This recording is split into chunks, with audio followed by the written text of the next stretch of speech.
President Trump just touched down for his second state visit to the United Kingdom, but amidst the fanfare of his pending meetings with the royal family and Prime Minister Keir Starmer, the Jeffrey Epstein scandal is still casting quite a shadow all the way across the Atlantic. CNN anchor and chief White House correspondent Kaitlan Collins is on the ground near Windsor Castle. Kaitlan, explain the connection here.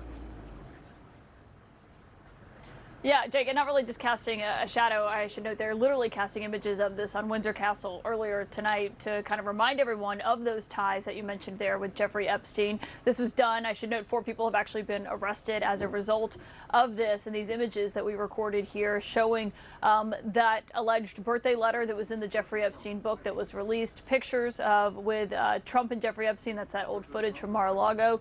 They also are posting images of the president's mugshot. I'm not so sure he would mind that one. They have it hanging inside the halls of the West Wing.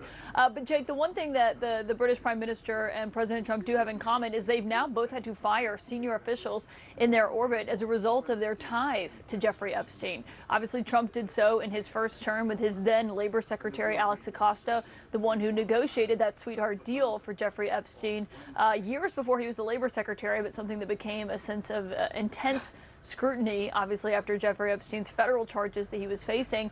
And most recently, for the British Prime Minister, had to fire his ambassador to the United States, a huge position and certainly a critical one, especially ahead of a state visit over his ties to Jeffrey Epstein, something that was known before he took the job, but became much clearer after a lot of this information became public, including emails and messages between Ambassador Peter Mandelson and Jeffrey Epstein. And so obviously that is part of this that is going into this. It's not looming over the entire trip. It's certainly an angle of it, Jake, given obviously it's been a huge interest for the president's base inside the United States and also for lawmakers inside Washington. So it remains to be seen if it comes up. Certainly who they pick as the next ambassador to the United States is a key role, because this is someone who talks to top officials.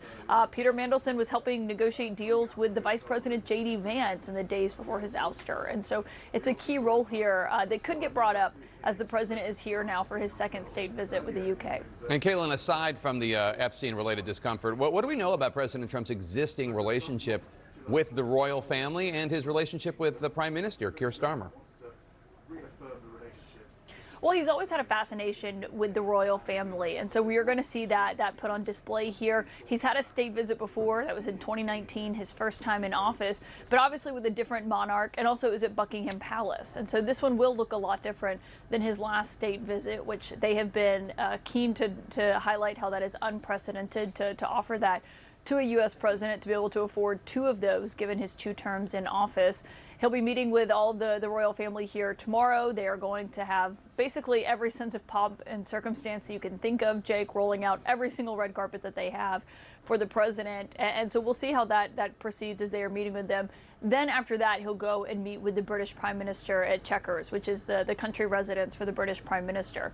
All of these are moments to watch very closely. And Jake, they're actually intertwined, because having this state visit is a huge card, basically, that Keir Starmer has in his pocket, a way to impress the president, to ingratiate him with the UK, and to try to use that, obviously, to benefit them, whether it's on trade, defense, business, all of those issues that are going to come up on Thursday here for this state visit.